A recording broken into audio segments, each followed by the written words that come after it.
third time, third interview. So, do you have words to speak?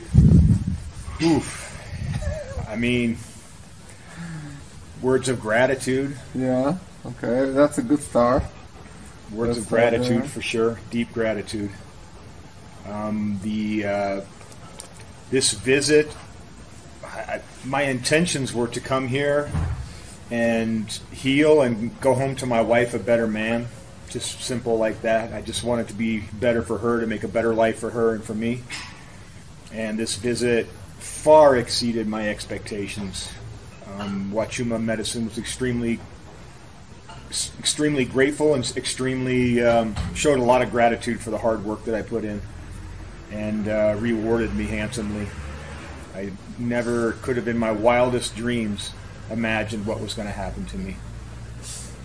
Okay, well, we need to unpack it for people here. You know? I'll do my best. Especially after yesterday, you know. So maybe we talk about like how it started for you the second time in comparison to the first time when you came here. Okay. Well, the interesting thing for me, and it was a great relief, because the first 15 ceremonies on the first trip was a lot of hard work, and I really had to embrace a lot of difficult times, very rewarding and very healing, but still a lot of hard work, and I had to embrace that. And when I came back, I was really wondering, like, do I start all over again in this healing process? Because I had been gone about 2.5 months. And when I got here and I got back into the medicine, it was just like I never left. I just picked right up where I started, where I left off the first time. And that was a great relief for me, because I thought that maybe I had to do a bunch of work over again. And I wasn't excited about that. But it just went beautifully. It's like I never left. Medicine was very gentle, super compassionate, and it really gave me a lot of optimism and motivation to continue this time, because this time, instead of 15 ceremonies, I did 27 ceremonies. 27 ceremonies. Mm-hmm. I'm leaving here with a total of 42 ceremonies. Okay, so what was the second journey here, like this 2 months? What was it about for you? Well, it was there was a core bunch of healing that happened the first time that I was here that really just changed my inner constitution around. So it took care of some addiction problems, some anger problems. Some problems that I had in the past, maybe relating a little bit with my wife and just with society in general. And all of that was completely fixed in the first time around. And really, I thought that I had most of it done. But when I got here and started working again, I realized there was just a much deeper level of cleansing that was happening to me. And it was a lot of it's so hard to remember because it's been so long ago. The interesting thing about this journey is it almost feels like it was a 2-month-long Huachuma ceremony. It's like in the beginning I would come out of the medicine on the days off, but in this last month I really didn't come out of the medicine. Like, I had mornings where I woke. So if you can just fathom this, I would have nights before ceremony where I would sleep for 11 hours and wake up in the morning in the medicine. And then 2 hours later, I'm drinking medicine again, but I'm still in the medicine from the prior ceremony. So it was kind of like just a one continuous ceremony. And in a lot of ways, just a lot of fundamental beliefs inside of me. One of the things I'd like to touch on I think it's really important, is that there was all these little healing things that happened to me, but one of the things that I just never imagined was going to happen to me, and that was the deep belief in God that I have now, and the faith in God and God's design for all of us, His plan, and that I understand now that there is no such thing as coincidences, and there is no such thing as random chaos. And in the life that I used to live, I lived in this turmoil with all these things happening, and so much pain and suffering and death and destruction, and just me acting out against myself. And I used to, the concept of God, I understood that there was a creator. Like I believe that, like something had to have created all of this, but that's pretty much where it began and ended for me. And I just thought all of this was random chaos. I thought God's role was maybe like he snapped his fingers, the universe came into existence, earth and people came into his existence, and then it was just a random chaos role that like everything happened just based on cause and effect, action and reaction, just random chaos. And now I totally understand that that's not true. There is no such thing as random chaos. There is no such thing as coincidence. And what's happening right now, what happened in my journey was God's plan, God's design, and based on his love for me and for humanity. And that was like the final part of healing that happened to me over the last 2 weeks with all the nuke sessions. But like I just didn't even fathom that was happening. And when I look back at it now, that was the key component that was missing from my life. It's like now the glue that took all those little healing things that happened to me and brought them all together under one energetic field that cannot be penetrated by dark, by evil, by bad, ever again the rest of my life. Yeah, that's a very powerful realization, you know, especially to someone who is not a religious person. You know, you never were a religious person. It's the same thing for me. You know, I'm coming from the atheist environment. Well, that was the funny thing is we never talked about this. I don't think in any of the past videos, but I was actually born into a very strict Catholic household, and it was interesting because my mom and dad and 4 kids, and I was the only person that they made go to church. And I went through Sunday school and catechism and communion and choir boy and all that. And I got to tell you, I don't want to go into deep details about it, but I was severely traumatized by the Catholic Church. And that stuck with me through my adult life and into the healing here. And it's now completely gone. So that's, so you're born into a religious family. Yes. But then you're looking for your own way in life, your own understanding of the world. I understood that what was happening in that Catholic faith that I was supposed to be following, I understood that wasn't God's plan. Not that I believed in God. I didn't understand, but I knew that's what it was. That's what it wasn't. It wasn't in church. No. That was like your early understanding when you were going to Sunday school and all that. Yeah. You realized that it's not there. No, it was a very violent, abusive environment for me. So maybe we can talk, about how, like from that point when you realized that the God is not in the church, what was your search for God? How that continued in your way? I just pretty much became a agnostic or atheist. I just let it go. Once I got away from that, I was relieved. Like literally, my dad was on a business trip. I came home from Sunday school one day, and I remember it clearly in my mind to this day, like crystal clear. One of my earliest memories. My mom was pulling clothes out of the dryer, and she was folding them and stacking them on the dryer. And I walked up to her, and I had a terrible day at Sunday school. Atheist. I just let it go. Once I got away from that, I was relieved. Like literally, my dad was on a business trip. I came home from Sunday school one day, and I remember it clearly in my mind to this day, like crystal clear. One of my earliest memories. My mom was pulling clothes out of the dryer, and she was folding them and stacking them on the dryer. And I walked up to her, and I had a terrible day at Sunday school. Atheist. I just let it go. Once I got away from that, I was relieved. Like literally, my dad was on a business trip. I came home from Sunday school one day, and I remember it clearly in my mind to this day, like crystal clear. One of my earliest memories. My mom was pulling clothes out of the dryer, and she was folding them and stacking them on the dryer. And I walked up to her, and I had a terrible day at Sunday school. Atheist. I just I just let it go. Once I got away from that, I was relieved. Like literally, my dad was on a business trip. I came home from Sunday school one day, and I remember it clearly in my mind to this day, like crystal clear. One of my earliest memories. My mom was pulling clothes out of the dryer, and she was folding them and stacking them on the dryer. And I walked up to her, and I had a terrible day at Sunday school. Atheist. I just let it go. Once I got away from that, I was relieved. Like literally, my dad was on a business trip. I came home from Sunday school one day, and I remember it clearly in my mind to this day, like crystal clear. One of my earliest memories. My mom was pulling clothes out of the dryer, and she was folding them and stacking them on the dryer.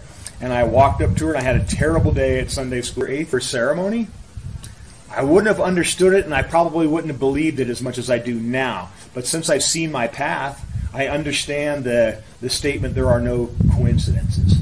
Like I can see the design, the intelligent design of my healing path, of the people who crossed my path, of the things that you did to help support me. Like all of these things they weren't just random, like, oh, hey, I think I'll do this with Mike today, or this person shows up who was a key component to my healing, and it wasn't a coincidence. I couldn't have got here to where I'm at today if it wasn't for things that Steve brought to me or that Nadine brought to me. And I can pick that out in every single person that came here, and now I realize none of it was a coincidence that this person just showed up and did Huachuma with me. Of course, they're here for their own plan that God created for them, but there was also an intersect in our lives that was meant to be, and it was designed that way. I couldn't have healed completely without those people, without these events. So, when you started mushrooms, that was after the Catholic school. Yes. And that went for years and years and years, for decades. Did the subject of God came through? No. Never. Like all your mushroom experience. No, I had experiences with what I consider to be entities, intelligent beings, maybe aliens, but it didn't. I don't know why. I realized that that was God in different forms and sending me messages and stuff, but it just didn't. It didn't pick up. But that was also, some of those periods in my life when I was using mushrooms were still very troubled times. Like I was using them just to survive. Not to find God, so I didn't kill myself. So I didn't, from depression and stuff. So it was like really triaging trauma, and it was like God was so much further down the line when it came to the healing process. Had I had somebody like you, a facilitator, to give me good solid psychotherapy during my mushroom sessions, I took another turn. Right, but for me it was just so. It was just like emergency medicine to keep me alive. Like I realized when I take this, I feel better. I don't feel like killing myself. My depression subsides, and so I just wasn't. It just wasn't happening. Mm-hmm. It's too much sun here. I think we'll get cooked here. Okay. It's clearing up the sky. Maybe we need to move a little bit like this. Let's do it. Yeah, I don't want to get. So, when you were working with DMT all this time, did the concept of God came through this experience? The concept of it did, but not in the way that it did before, like the way that it did here. Again, I had a lot of these meetings with aliens and entities, like I have now on Huachuma, but it was very just in my face, very fast, and sometimes even a little bit traumatizing. I think the big thing about me and my psychedelic use back in those days was that I didn't have any friends and any other people that were doing this with me, and so I was a solo traveler. Mm-hmm. So I didn't have people that I was like sitting down and talking to it about, and getting other people's opinions of what the experience was. I didn't have a psychotherapist. Like, you're a key component to this because you're able to help me to translate my experiences and to talk to me about it. There's a psychotherapy component to this healing here that is essential, and that was I see that as something that was missing in the past from me. Mm-hmm. So how was your experiencing God here? We can just jump into it and see how it develops. What was the experience? I mean, should I talk about my experience at the river? Yeah, if you want. All right. Well, so my experience when it really dawned on me, it was kind of crazy because I had all these powerful healing experiences, and God didn't come into it. And then all of a sudden, one day we were at the river, and I was laying in my hammock, and I was thinking about focusing on the experience that we had yesterday at the cave, and I was going to who I was calling out to Granddaddy Huachuma to talk to him about my experience that I wanted to have at the cave. So I was asking for some help to access some knowledge and access a certain space. And all of a sudden I was laying there, and the brightest golden light started coming at me. Now, my eyes were closed, but this golden light, I mean, the brightest thing I've ever seen, like brighter than looking into the sun, started coming to me, and then it just completely enveloped my body.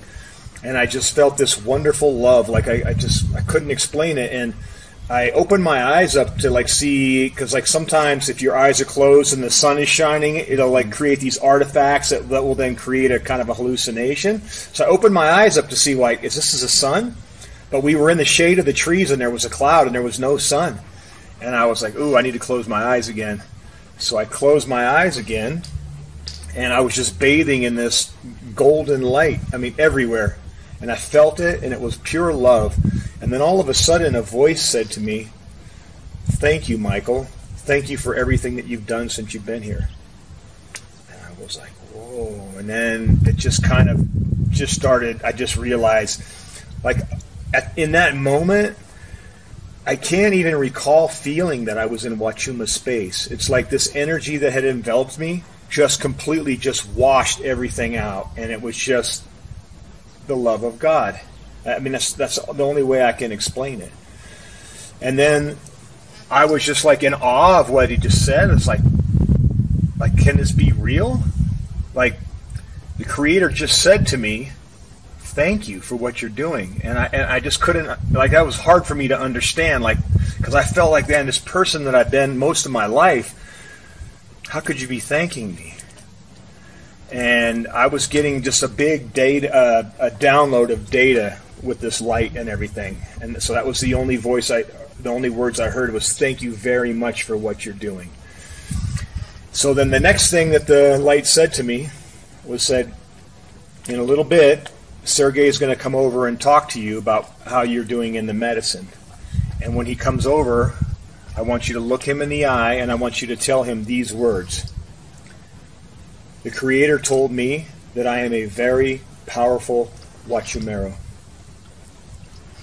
And when the Creator said that to me, I just said overwhelming, I'm having a little hard time holding it back now, but just an overwhelming emotional response that I've never had that in my entire life. And with that came a whole bunch of data as well. There was no more voice after that, but I can tell you what I understood from the exchange. The first words that he said to me, "Thank you for what you're doing," I understood from the Creator that he was really proud of the hard work that I was doing to heal myself, my dedication, and that I understand that there's a lot of pain and suffering, and there's a lot of people out there that are abusing plant medicine, like not actually doing it with intent and integrity. That was the first part. The second part is that, Michael, you are a very powerful Huachumero. And it was, I understood that, like, so for all of my life, and I wanted to ask you about this one time, and I just was kind of, I don't know, embarrassed or whatever to ask, but like, I wanted to know, like, how does this happen? Like, I've seen movies, I've read stories, you know, as a young boy, I read about, you know, Carlos Castaneda, the teachings of Don Juan, and like, I had this connection as a young boy that I didn't even understand, and I understand it now. But I have met so many wacky people out there in the plant medicine world that like tell stories about how they're a shaman and they're a healer and they heal all these people, and like I'd ask questions like how did this happen? How did you get this? Like I couldn't understand it, and they would say, oh yeah, I trained under this person for so many years and did this and this and this, and then he promoted me to shaman. And I thought, wow, that's crazy. And I was thinking like, but man, there was a side of me, like I had never really said it to anybody, but like, man, I kind of would like that to happen to me, but like, how do I find this person to train me? And then when I got here, I had this connection with you and the medicine and everything, and I was like, I wanted to ask you that question, like, how does this happen? But like, I was just kind of embarrassed, and I was kind of like, embarrassed because it just didn't feel like an appropriate question, and like I knew in my mind that wasn't the thing, that just wasn't how it worked. And like in my mind, the answer was really simple, is that, you know, you talked to me a lot about lineage, and I just knew it's like, you know, Sergey's going to train his daughters someday, and that's how that's going to work. And then in the medicine, when the creator of light said that to me, I realized that there's only one, like you can train a person, you can pass on lineage, but there's only one true way that you can become a healer. And it's a divine appointment. I'm not mistaken about that. I'm 100% sure that it is a divine, because of your path and your work and your dedication and your discipline, the Creator looks at you and understands that this person can manage himself, that he's responsible, he has a high level of integrity, and he's done the work. And it comes through divine appointment. And I mean, I don't have that much experience at this, but that's my interpretation of it. And then comes the training. Sure, for sure.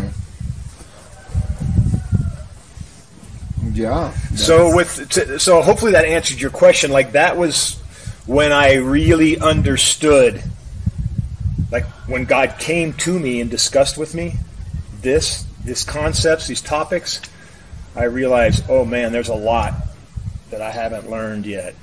And after that experience, every single ceremony after that, there were other components that the Creator kind of just opened my eyes, and to like see that, oh, this isn't a coincidence. This is why this happened, Michael. And just started showing me little bits and little pieces of the puzzle, until basically yesterday I was able to put the entire puzzle together and see the whole thing. Okay, well, that's very beautiful. So we can move from here to, if you want, to the story that we are sharing now with the magazine. Okay. We can get to that point. To go back, we need to recount a little bit for people who are not familiar with you, who haven't seen the first two videos. Maybe you can introduce yourself, like briefly, what your army, fire department, like experience, and then how that resulted in a need for help and the lack of it that you found in the better administration, and then moving from there. Okay. So basically what happened to me was, so I did my time in the Marine Corps, and I left. And when I first got out, I was having a lot of problems integrating back into society.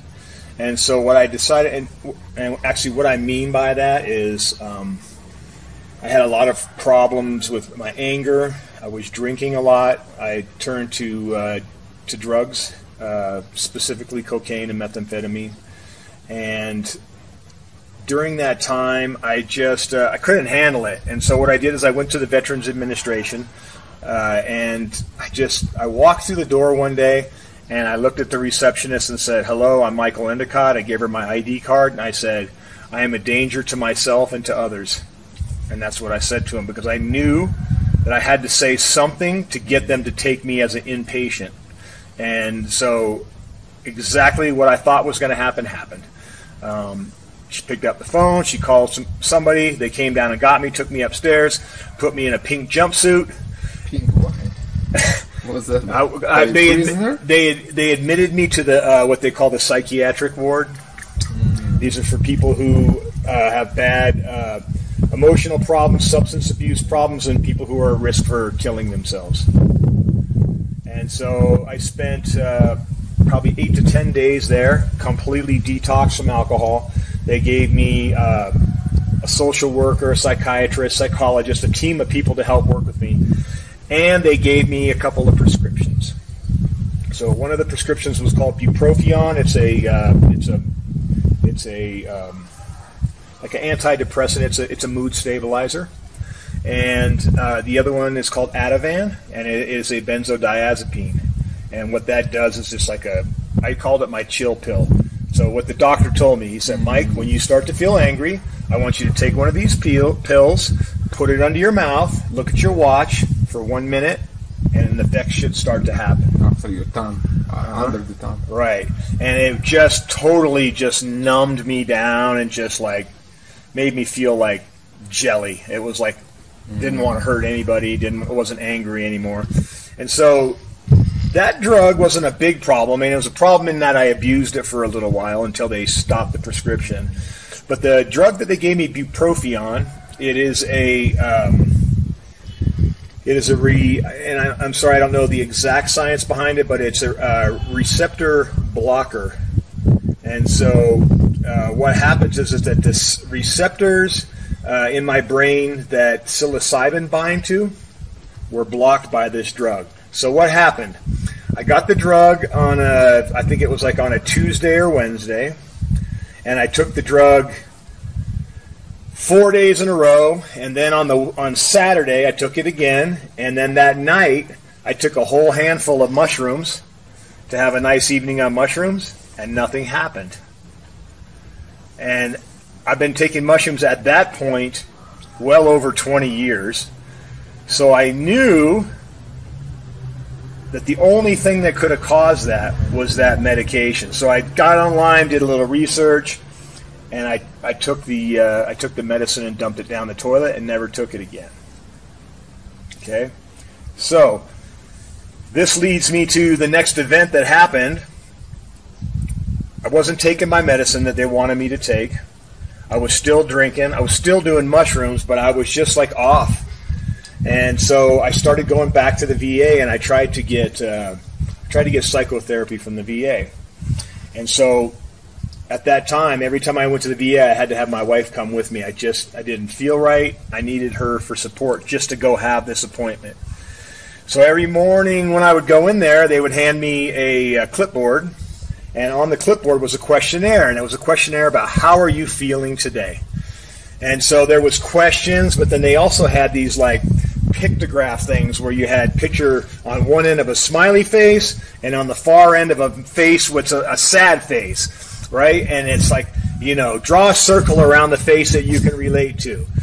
And then they would say, make a statement about your general emotional and mental health right now.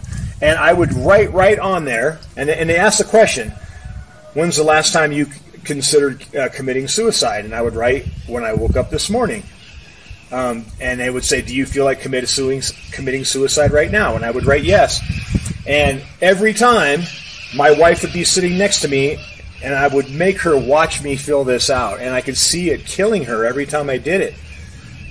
And I would hand the clipboard to the nurse, and she would take the clipboard and she'd put it down, and then she'd start asking me questions that were unrelated to my mental health. So finally I went in there one day, filled out the clipboard like I'd done probably a dozen times before. She took the clipboard from me and set it down, and she started taking blood pressures and doing other stuff. And I looked at her, and I told my wife before we went in, I said, I'm making my stand today. I don't know what's going to happen. Because back then I was an angry dude. And so she set the clipboard down, and I looked at her and I said, do you ever read those questionnaires? What happens to the questionnaires? I said, I want to see all my questionnaires. And all of a sudden she was looking at me and she said, uh-oh. I could just tell in her mind, we've got a problem. And she grabbed the clipboard, and she looked at it, and I could see it all over her face, just, oh shit. And she said, excuse me 1 minute, and she walked out of the room. She came back in 5 minutes later, and she said, the director of mental health for this branch would like to speak to you right now. So I'm like, all right, I finally got someone's attention. Mm-hmm. Squeaky wheel gets the oil. So I walked into the office, and this guy's sitting behind the desk, big desk. I'm standing way back from him, and he's pointing at the clipboard. And he's going, he had my record in front of him, and he said, right here, it says it right here. You said you won't take psych meds. And I was super proud. And I said, yeah, that's right. And he goes, well, that's where the problem is. You turn in the clipboards, and you say you're suicidal, but we can't do anything about it because you're not taking psych meds. And he said, the Veterans Administration's policy is we don't give psychotherapy appointments to anyone who is not taking medication. The psychotherapy appointments cost too much money, and the psychotherapy is more successful if the person is also taking psych meds with that. So I looked at him and I said, I'm not taking your medicine. I want psychotherapy. I'm going to leave here right now, and if I don't get it in a reasonable amount of time, I'm going to call my congressman, and I'm going to write one of my senators, and I'm going to get my psychotherapy. And I walked out of the office. 3 weeks later, they came to me, well, actually in the form of a phone call, and they said, we have psychotherapy lined up for you. 3 weeks? How many times could you kill yourself during the 3 weeks? I mean, 21 times? I mean, you'll be delayed, you know? Right, and I was really, at that point, I wasn't drinking quite as much. My mushroom usage had gone way up to almost daily, and I wasn't doing great, but I was keeping a lot of those thoughts at bay. But I've still recognized, like, this isn't. The medicine's helping me, but I'm not able to cure myself, and I don't want to just go the rest of my life just keeping the symptoms at bay. Coping with it. Coping, right. So they said, okay, you have a psychotherapy appointment not too far from my house, and it was at a family medical center, and this person did family counseling. So I walked into the room, and this lady that was there to greet me and to do my therapy was the exact opposite of me. I'm a man, she's a woman. She was probably about, I don't know, maybe she came up to here on me, and she was small and petite and a real quiet, squeaky voice and just very feminine. And I'm walking in here, and here I am, this, agitated 6'2", 240-pound man, that was angry and drinking and all kinds of bad stuff. You know what I'm saying? Scary, man. You scare her. It was a scary dude, for sure. And so I sat down with her, and I'm just thinking, like, how on earth is this going to work? How is she going to possibly understand me? She probably has never seen a dead body in her life. She doesn't know anything about loss. She's probably, just so many things that we did not have in common. And I just immediately lost confidence. And I'm sure she was a wonderful lady. Nothing bad to say about her. She was very professional, very nice, but you could slice the air with a knife in the room. It was so thick. It was just like, it's not going to work. So I left that appointment. I went home, and that's when I got on the internet and I started searching plant medicine healing and found you. Mm-hmm. And I realized that this wasn't going to work. And so that's the story of, like, how I moved from the Veterans Administration being suicidal and finally coming to a point where I found real healing. Well, the one thing I do want to mention about that story that's actually quite funny, the appointments were every month is what they were, just once a month for 40 minutes. So I had the first ceremony. Within 2 weeks, I was here. So while I was here, on one of the days off, I was in my room, and my phone rang. And it was her. And she was calling to remind me that I had an appointment in a couple of days. Oh, it was hilarious. And I was just like, it was the only time in the medicine, except when I started taking the medicine, that I felt rage. And it was like, probably after a ceremony or 2 or 3, and I said, listen, I want you to know something. I'm down in Peru drinking Huachuma medicine, and I'm going to completely heal here, and I won't be back to see you. Click, and hung up the phone. And so one of the things I understand when I get back, I've actually gotten a couple of emails from the VA since I've been here. They want to talk to me about something, and I'm pretty sure I know what it's about. Okay, well. So, and I guess to finish it out, what you were saying about the about that story is that recently I came into a connection through a friend of mine through a magazine called Psychedelia. It's in printed form, and it's Psychedelia Live online. It's an e-magazine, and I kind of reached out and contacted them with some information about my story because I felt really strongly about the healing that I've had here, and I desperately want fellow veterans and firefighters who need this help to be able to access it. And so the way to do that is to get my story out there. So I'm working on that right now. Well, you said one appointment in a month.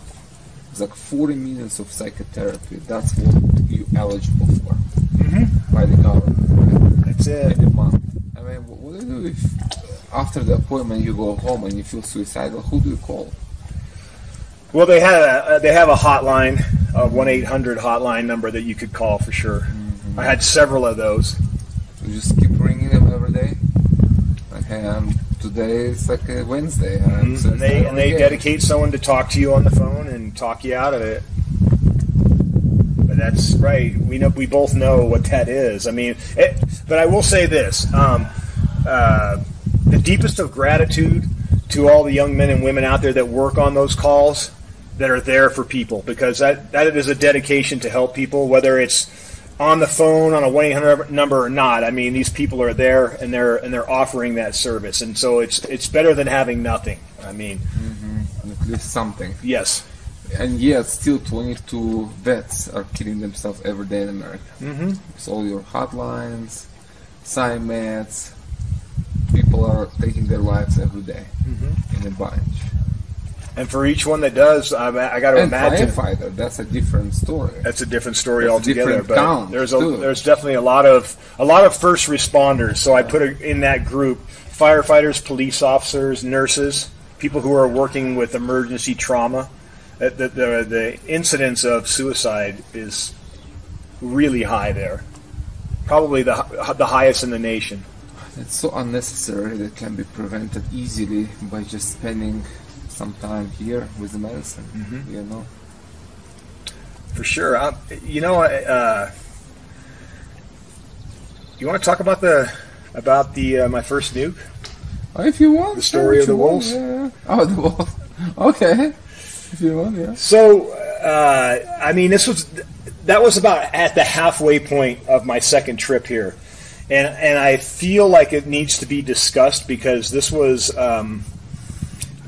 the turning point in my healing. And so to that point, we had dealt with things like individual things, but we didn't really deal with the things that were really deep, dark inside of me that caused me to drink, that caused me the anger, that caused me to be the dysfunctional person that I was.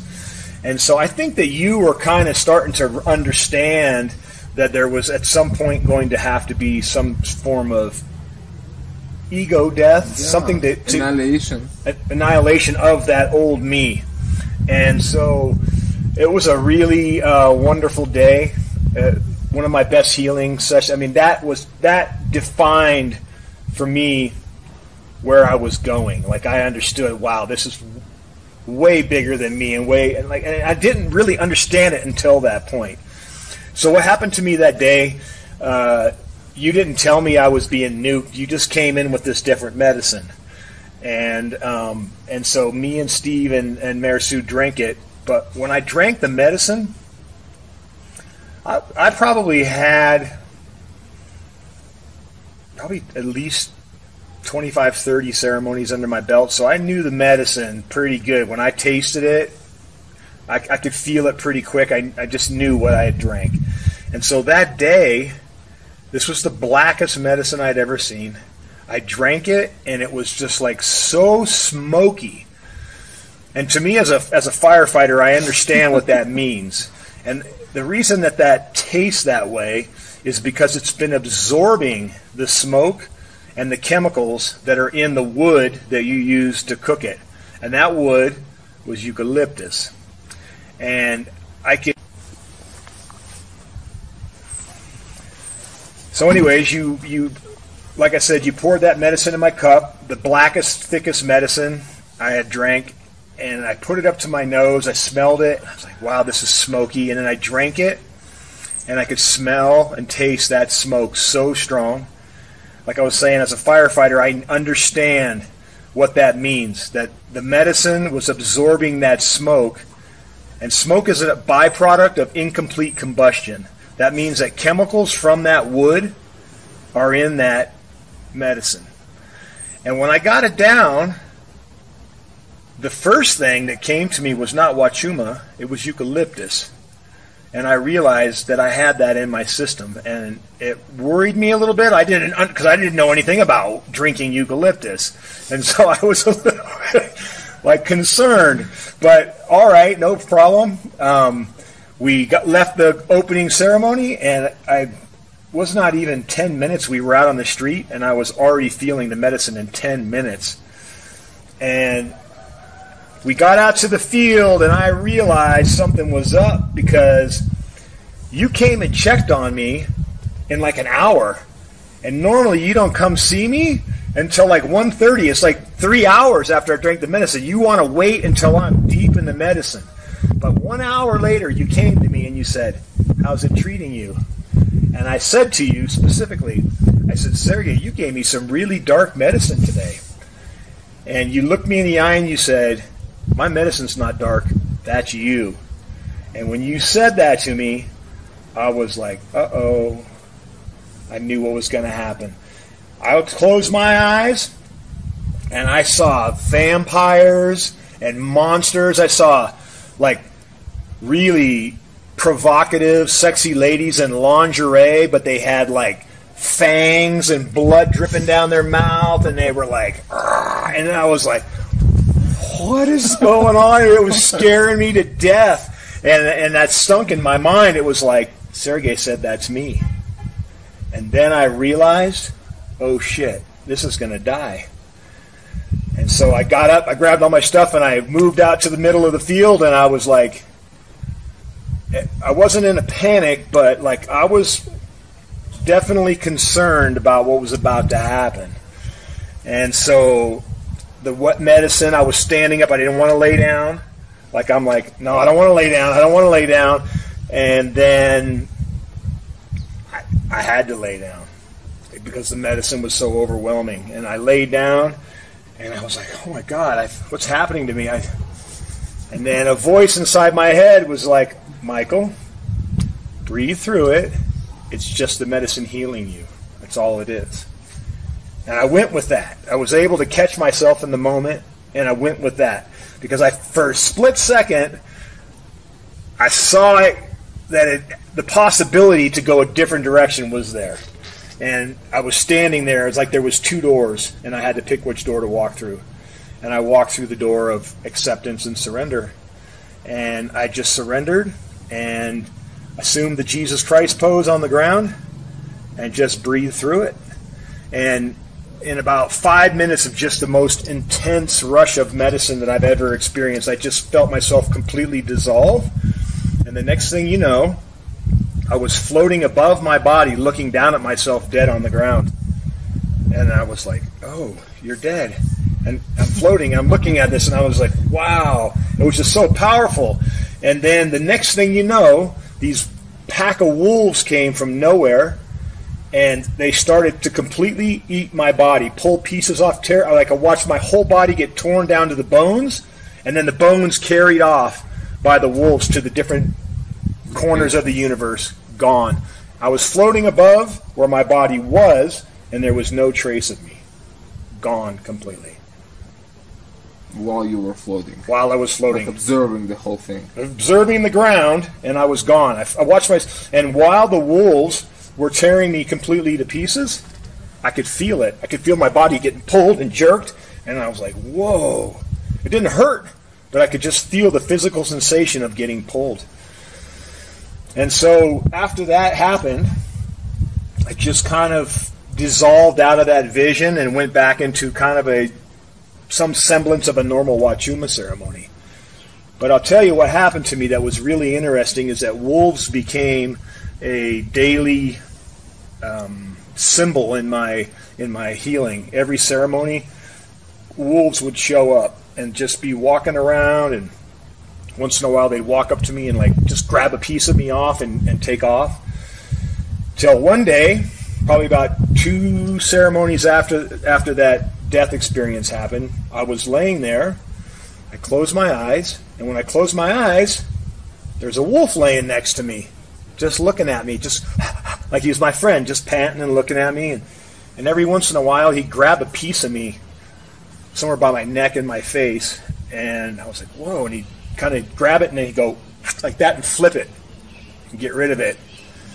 And then all of a sudden, I went into this vision of me being a drug addict and alcoholic. And I started to go through what I call DTs, or detox, cold turkey, from when you quit drugs. And I went through that right there on the ground, rolling around, going through cold turkey and all the pain of detoxing from drugs. Now, I hadn't done these drugs in like 20-something years. But I was reliving that. And once upon a time you told me, so yeah, the medicine's going to get you to stop doing the drugs. We can get that. But what you told me is, you said, but what I want to do is wipe it from your DNA completely. And when you told me that, I just didn't really understand. I mean, I got what you were saying, but I just didn't know how that was possible. So anyways, after probably an hour or two of rolling around on the ground, going through this cold turkey and detox, all of a sudden it was over, and I felt this overwhelming love inside of me. And when I had my eyes closed and I looked over to my left, and the wolf was laying there dead. It was a skeleton of his face, his jawbone had dropped off, and he was dead. And I understood the symbolism behind that, is he took that last bit of poison, powerful poison and toxin from me, and he died for me. And I realized at that time, my understanding of it is, my DNA, my soul, all of it's been scrubbed clean of all of that stuff. That's my best understanding of it right there. So wolves have been a topic in my, have been very powerful in my ceremonies ever since. Let me grab a jacket, it's a bit cold. Okay. I'll be there in a second.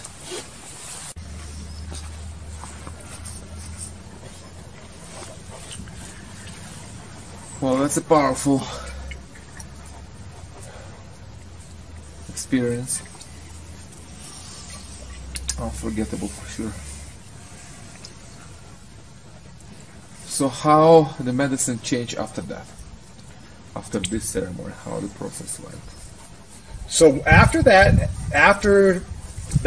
probably three ceremonies of the interaction with the wolves, I interpreted that as kind of a final cleansing, because what happened after that was a rebuilding of who I am, my inner constitution, my thoughts, my perspectives on life, building me up into a, for lack of a better term, a Huachuma warrior. And like everything was reflection at that point. So in the past it had been reflection of who I was and getting rid of that. And at that point it became reflection of who I am and where I can go and where I am going through the work that I'm doing. So it was just a complete rebuilding. It was almost like a Huachuma boot camp, because at that point I was broken down to who I was in the basic form, and then we started into a nuke therapy, and And that was, like I said, like Huachuma boot camp. And that's a good label. I don't know what else to call it. And so it started building me back up into this new, powerful, confident, disciplined person that was just like unstoppable. Like I just got like so hungry and fanatical about the medicine and healing. Like every little detail of my healing just became, it was just like something like I was almost like a machine, like I said. Huachuma machine. It was every detail. Every detail. What a journey from that day when you stepped into our place, nearly dying on the fumes. Sergey, I came here to die or heal. One of those two was going to happen. Oh, I'm glad you took the other road, you know. It's been absolutely wonderful. So, from Huachuma wolves through the caves to the ancestors at the cave yesterday. Maybe you want to share what happened yesterday. I'd like to share that, and I will just say this. I'm definitely going to hit that. I just want to share, though, that after that happened and in this building process with me, the topic of every Huachuma ceremony that I had, the main topic was gratitude. Whereas before, I'd come into the medicine, I'd say, look, I need help with this. Can you fix this? What do I do about this? I'd come in for advice and I'd come in for healing. And I noticed that after that, the trend was gratitude. And when that started, my connection to Huachuma ancestors took off. So I'll just give you a couple examples of that before the cave thing. But when we went to the Eagle's Nest, I connected with Huachumeros up there that had drank medicine and sat up there at the Eagle's Nest. I don't know, 1,000, 2,000 years ago? I mean, there's no mistake in the energy that I was connecting to there. Just recently when we went to the Rock, I went up to that guardhouse, the round house up there, and I went up there and made an offering in there, a significant offering. I spent a lot of time up there. And I was able to emotionally and mentally connect with the Incan warriors that used to serve in that building. Like literally they were talking to me through the medicine, like connection of deep gratitude because of my past as a warrior in the Marine Corps and in the fire department, and then to come into that space where these warriors served, and just like it taught me a lot about what it really truly means to be a warrior. Like these warriors, I mean, the Marine Corps has nothing on these guys. These guys served their queen like they served God. These were disciples of discipline and love for their queen. Like you just can't understand it. And this, how they delighted in me coming in there and offering mapacho and offering sage and spending time and talking to them. It was just, they really delighted in it. They loved the gratitude. So now the cave. The same thing. Before I went to the cave, I had all of these ideas in my head that, like, I'm going to go to the cave and ask for this, and I want to do this and this. And when I sat in the spaceship, I made connection, and I felt the energy come through me, and it was like I was sitting in the best way to describe it is a non-lethal electric chair. Like the medicine was coming through me, and I had clothes on and stuff, so the contact wasn't great. But when my head was against the stone, like it was, I felt it just like going right through the back of my head, and I was like, oh, and it was just, the energy was so powerful, and I was thinking, how long can I sit here? And then the voices started talking to me, and they were like, how long are you going to sit there? And I was like, as long as it takes. And that's all I said, and I just sat there and took it, and it almost felt like they were playing with me, like, yeah, let's see if you can do this, let's see if you can do that. And then they were like, what do you want? Why are you here? Go ahead and ask us. What do you want? And I was like, I'm here to pay honor and gratitude to the Huachuma priests that used to come here and transport. That's the only reason I'm here. And they kind of laughed at me at first, and then they said, I want you to take that bottle of agua de Florida, and I want you to wash your hands. And then I want you to put your hands down below where your butt is, and I want you to make good contact. So I'm, all right. I don't know if you remember seeing me do that. I stopped, I put the agua de Florida on, I put my hands down, and when I did that, it was like lightning went through both of my hands and out the back of my head, which was touching the stone as well. And I just went for a ride. And the whole time I was going through this energetic ride, they were asking me some questions, and they were kind of, there was two people, two voices, and they were kind of joking a little bit, but like kind of sarcastic but serious. And they were like, how long is he going to hold on? How long is he going to do this? And I just kept doing it and doing it. And then finally they were like, all right, why are you here? You got to have something. Why are you sitting here?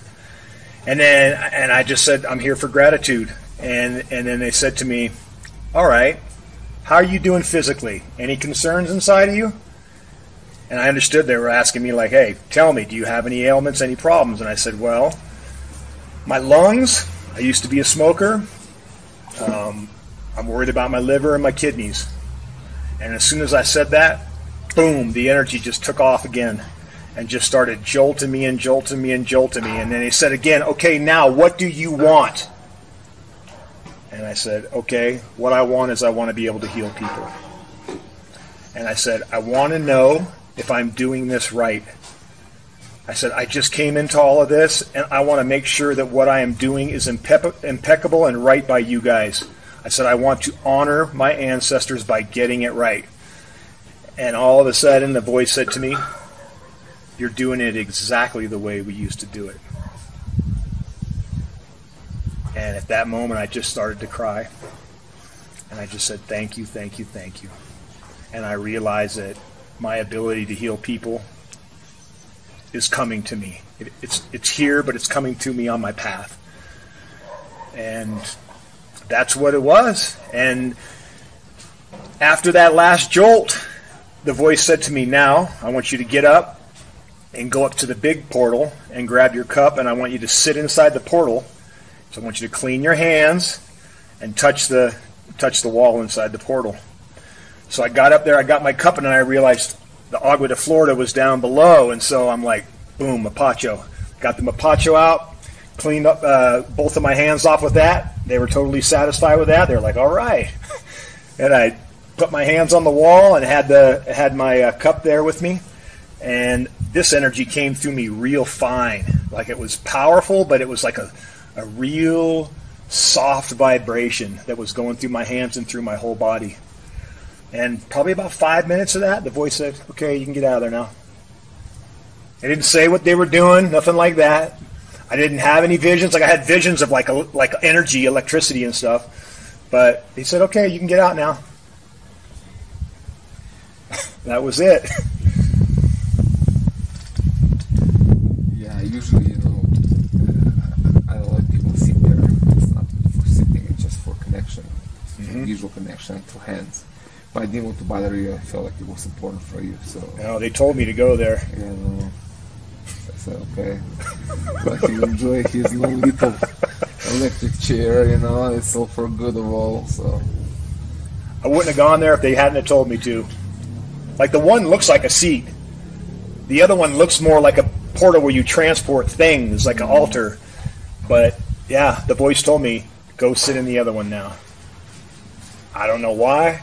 I don't know what was happening. But now you understand why I couldn't take you there earlier. Oh, 100%. I wasn't prepared for it. Too powerful, But I will say thank you, because the preparation that you did to get me there. I mean, literally 8 ceremonies ago, probably even 4 or 5 ceremonies ago, I told you, I want to go there and I want to get nuked and this is what I want to do. And you looked at me and you were like, I could see it. You were like, no. Not yet. Yeah. Not yet. But it was perfectly orchestrated, the whole thing. The last ceremony, just perfect closure. Nobody came. Yeah, just us. It was absolutely amazing how everything worked out, and to end 2 months here with that connection, that just makes it all better, you know. I gotta tell you, I'm gonna go home and rest for a while. Yeah. I'm probably not gonna jump into the medicine for. It's the rest. I kind of feel like just enjoy sobriety. You know, there's a lot of joy in sobriety. The nuke therapy is going to take probably a couple of months to completely get that out of me. I think in about 2 weeks I'll take some powder medicine and. Yeah, give 2 weeks just to rest. I mean, you know, you have so much in you, you don't need anything. Just enjoy, you know, just walk in nature. You know, one thing would be, I would recommend you do, if possible. If not, that's okay, but that just was coming to me as we were talking, when you were sharing about the wolf experience. It would be good for you to go back home and hunt for them, but don't kill them, just feed them. Just grab with you some meat, buy some meat, and just find wolves that are in the wild and kind of. I know where they are in my state, for sure. Well, you need to have a physical contact with them, that's all. And just kind of express that gratitude for what they did for you here, so you just feed them. But do it like farther away from your house. If not, you lure them in, and they will, you know, hunt your cattle and all that stuff. So you don't want them too close to your house, but far enough so you establish the connection, show gratitude, and leave them in the wild. That would be important, I think. I had an experience with coyotes when I was living in California, so I was luring them in, you know. I have coyotes around my house. But in your case, it has to be wolves. Right. No, I know. They came to you. I know where they're at. Yeah. So that's a mission among others. I can arrange to that. To get that done, you know. And maybe take some medicine with you there too. I think it would be good, actually, you know. Like, do it on the medicine. You will. So, you know, so you don't scare them, and, you know, so they don't feel threatened. Otherwise, they will not come close. You know, they're smart. So they need to feel the vibration of like a non-threat from you to kind of establish that communication. You know? I mean, you can carry your weapon just in case to protect your life if needed, but I don't think it will come to that. No. You know? I don't think so at all. It just will be a beautiful closure to do it in a physical dimension, to follow that, to follow the experience. It's a beautiful way to show gratitude. Just bring them a good, you know, a good lunch for those guys. You know what I mean? A couple of rabbits. Whatever you find, I mean, a piece of a cow, I mean, some, I don't know, like whatever, like bones, leftovers, I don't know what you. Yeah, rabbits will be good. I don't know. I don't think they will eat dead rabbits. They are hunters there. I mean, they kill and eat. I mean, I've got some goats. My wife is attached to them, though. No, we don't want to sacrifice your goat. Let's think. But I'm not sure. Maybe they will eat. It's a winter time. You're moving to winter time. We're moving into that, so they'll eat whatever. They will eat whatever. It's not like, you know. They're predators, but they're also scavengers. They'll take. They can. So okay, just to avoid killing unnecessarily, you know, anyone else for gratitude. You know, you don't want to take life for that. It's like just, you know, a frozen meat. Just give it to them, you know. I can figure this out. Yeah, that would be good. All right, and if you can take a picture, it would be lovely. Take a picture, send it to me. As that happens, either direct communication, look, or actual feeding. I'll figure it out. Yeah, that would be great. That's really good. I'm really happy to see how the healing progressed from such a low point in your existence, like literally near death, to embracing healing energies, not just for yourself but for others. It's a huge transformation. Huachuma is very generous. I learned Yeah, it that. I gives you more. experienced it. It's like Gives you more. That's why I always say very rewarding. You put in the work, Yeah. and you're going to be greatly rewarded. Yeah, that's true. That's what I always say. I mean, that's exactly the words I say. You know, it's like gives you so much more than you hope for. If you really play your part, just give you more than you can handle. You know, it's like your bag. It's huge. It's like a Santa Claus bag with all these gifts. Now you're carrying back. You know, for Huachuma Santa Claus. My wife's every time she sees me, like when we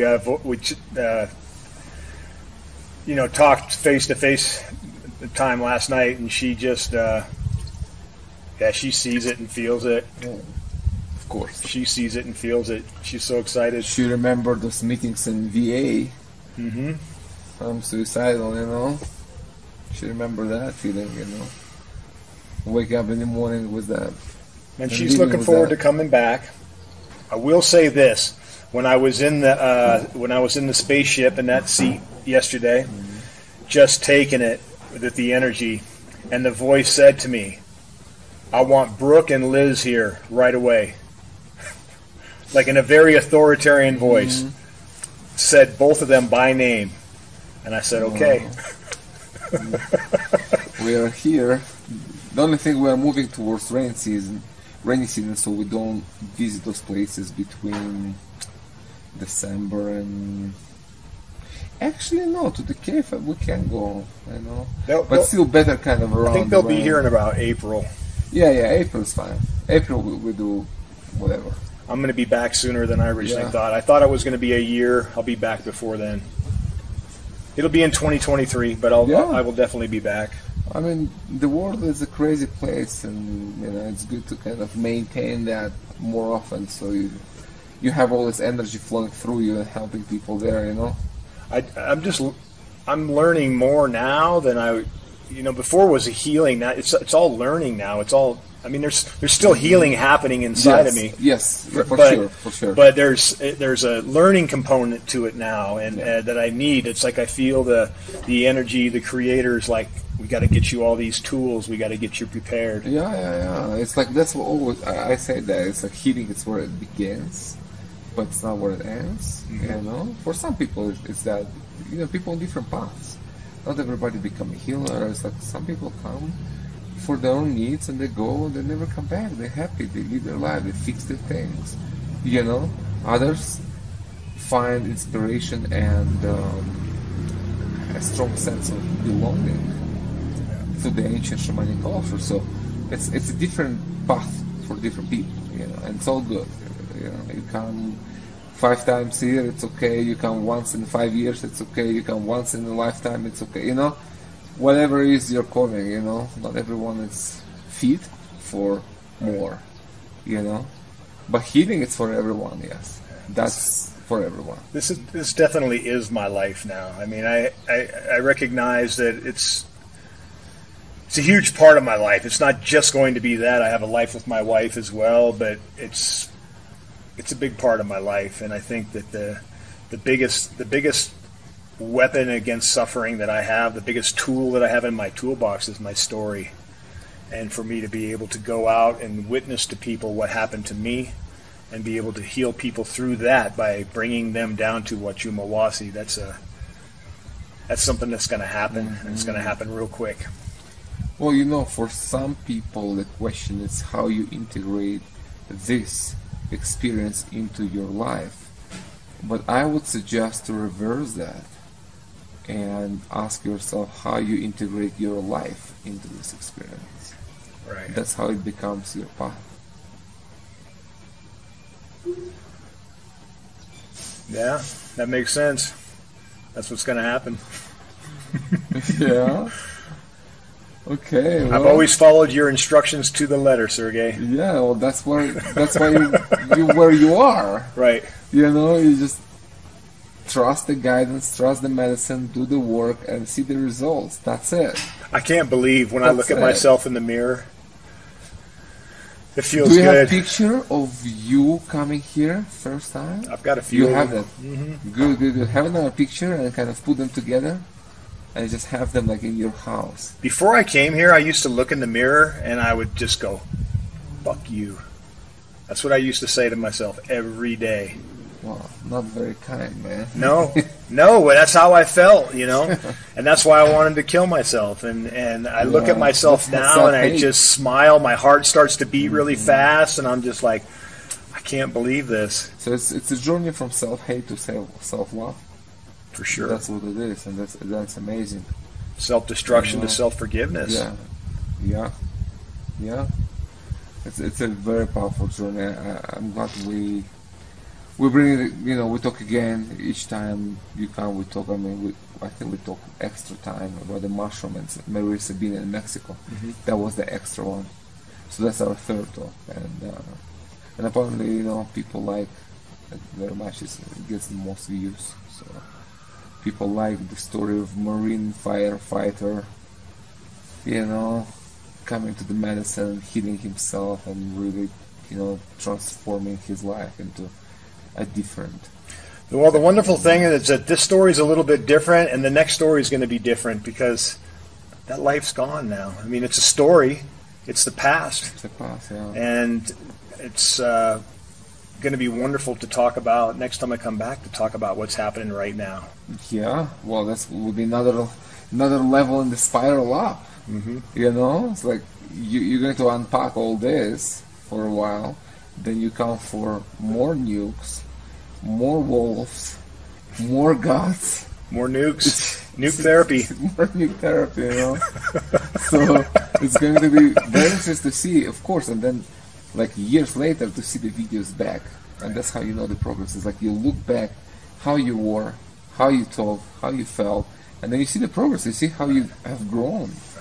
I got one thing I do want to say before this is over. It's just how rewarding and deeply healing it's been being with these other people that are here. I mean, like, there's a side of me that, you know, when I say there's no coincidences that, you know, people were brought here specifically to, you know, to heal themselves, but there's a component that healed me. It goes both ways. I got healing. You're here for them too. So much healing from, like, I mean, people who are, you know, where I was on my 35th ceremony and they were on their first ceremony. Yeah, that's quite a... And I'm like thinking, you know, what can I learn from this person? And oh my God, I learned sometimes more from that person who was here on their first ceremony than I did from somebody who had been here, you know, a long time. Well, it's a teaching about compassion, really. That's what it is. It's like that's how you grow. You grow through that. You know, that's what makes a difference. You look at someone down, but not in a negative way. Someone who is like below you in a healing process, but you don't look down on them. You look at them with love and with compassion and giving yourself to them, and that's how you grow, and that's how they grow. For sure, and that's interesting that you say that, because, you know, I had a discussion with one of my fellow Huachuma drinkers here, and they, you know, I was looking at her and I was thinking, that's you, Mike. All this reflection. Oh, that was you 3 months ago. When absolutely. You came to but when she said something to me and she was looking at me and she was talking about, like, wow, look at where you are. You're leaving tomorrow, and look at you. And I looked her in the eye and I said, this is you. This is you 3 months later. This is you. Whatever months. And that was super powerful for her. I saw that moment in her eyes and I saw the tears come up, and it's like, and she gets believed. it. Oh, she believes it. She believes it. It's a commitment to healing, you know. All is reflection. All is reflection. Yeah, it's like, I don't remember anyone who left here who have done the work. Of course, if you quit, I mean, that's on you, you know. Right. But I don't remember anyone who have you know, committed, you know, shown up, worked through, and didn't achieve good results. I don't remember. No. Right. It's like, it's not happening. You do the work, you put in effort and trust and In the commitment. 3 months total I've been here, I've seen a lot of seen people many come and people go. there, Yeah, and it's been they've all been successful, Yeah. really successful. That's how it works. It's like it's up to you. That's why I cannot guarantee anything, because I'm not in your head. I'm not showing up for you. I'm showing up for myself. I can guarantee that I will show up unless I'm dead. Right. But I will show up if I'm alive. But that's half of the journey. You're the other half. You know? So you have done that. You have shown up.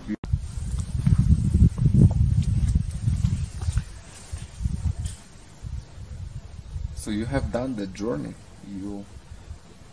You give it what it takes. And now you have all the rewards to enjoy. You know, it's a very fair medicine. It's a very fair work. If you're lazy, nothing will happen. Just, you know, then you just will be tripping here. You know. But if you're really serious and committed, then it will transform you. It will literally transform you. Healing is just the beginning of this journey. You know, I look at my life; it's just a completely different life. It's like I'm looking at myself before Huachuma. It's like I don't even know who that guy was. Looks like me, Right. you know, but that's about it. You know, so that's the energy I'm kind of trying to convey to other people and share with others. The transformative power of Huachuma. You know, the rest means very little to me. You know, it's just that. It's like, what can you become as a result of this work? Like your potential, like, you know, to realize your potential. That's what it is. It's a healing, regeneration, and self-realization. That's how I see it. These are the stages. It's like the whole thing. And interesting enough, last conversation we had here was with Kelly, the psychologist. Right. And in our talk, we were talking about all this, you know, non-material stuff, metaphysical stuff, and we actually were, making fun of the mainstream approach to anything that isn't visible and how, in their minds, it's a non-existent real. Like, basically, everything we just shared here would be classified as a type of schizophrenia for this guy. Oh yeah, 100%. I realize that. It's like you are just like, you know. He actually shared a funny term. It's called a schizotypical person. Right. Like you are that. Congratulations, you are a schizotypical person. Right, but isn't it interesting that if Jesus talks to somebody, they're not classified as that? Yeah, that's the same thing. That's the same category, you know. But it's not. But it's not. I mean, for these guys, probably everything is. It's like Right. they're not religious. These guys, they're Okay. complete materialist atheists. So for them, Jesus, it's also. But if I talk you to know, a human being who has had spiritual talks with Jesus, and I told them about me being in this spaceship yesterday and you would having these, understand each other. yeah, You would be, because that's a same category. But these guys, they would prescribe drugs for both of you and maybe treatment and maybe straitjackets too. You know what I mean? It's like for them, you are the same. Like whether you talk to Jesus or talking to, you know, ancestors in a cave is the same thing. It's a metaphysical dimension. It's Right. like it's a non-material realm. You know, so Right. for them, either one of you would be considered crazy. right. You know, so but how limiting that is after such experiences that you have. It's just like on a good day I have compassion for them, you know.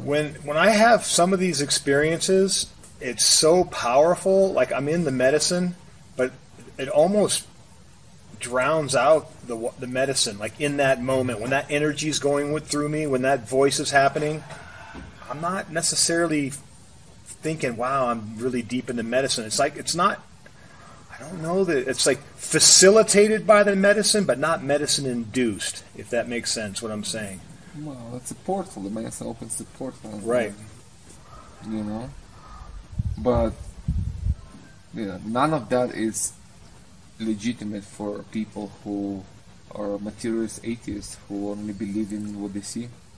That's true. You know, and unfortunately, that's the basis for Western science and psychology. You know, and that's something that needs to be transformed, expanded, become more inclusive, because the experiences are available. It's just up to you to take the medicine experience access it, yeah. and expand your perception of reality. That's it. And heal yourself and find your calling and purpose in life and happiness. Because that's really what it is. I mean, we all just want to be happy and enjoy life, you know. So the medicine is a very good tool to assist you on the way. It's been good. Yeah. It's been really good, Sergey. I'm super grateful. Grateful to the ancestors, Granddaddy Huachuma, and grateful to you and everybody here that helped me along the way. Deep Wonderful. gratitude. Wonderful, Michael. Well, thank you very much for coming, you know, for showing up for yourself, really, you know, for really doing the work and kind of embody the healing, you know, that represents the medicine now. You know, you are the medicine, so the healing is in you. So when you talk to people and you see that they need that connection, then that's where your assistant comes handy. Just direct them to the medicine. You know? Very good. Well, anything last words before we wrap up? No? Just ready to go home. I am ready to go home and rest. And rest, yeah. And rest. No more nukes for a while. No, I think at the point when I start to wake up in the morning and I'm not in the medicine, then it'll be time. Yeah. But It will be a while. You know? So are you going to eat some mushrooms down the road? yeah, for sure. Some changa? Uh-huh. Yeah. Yeah, but rest for everything now. Oh yeah, Rest yeah. from That's going to be a while. Just That's going to be a let while. your nervous system rest. Not only that, I have some things that I need to process and get taken care of at home for my new, you know, integrating my life into my new life, and so Exactly. I'm going to do all of that first before I start going down other roads. But meet the wolves. For sure. Yeah, You know? that's going to be something I'm definitely going to do. Meet those guys. Sounds good, Michael. Well, thank you very much. Thank you, Sergey, so much. I love you. Of course, thank you. Right on. All right.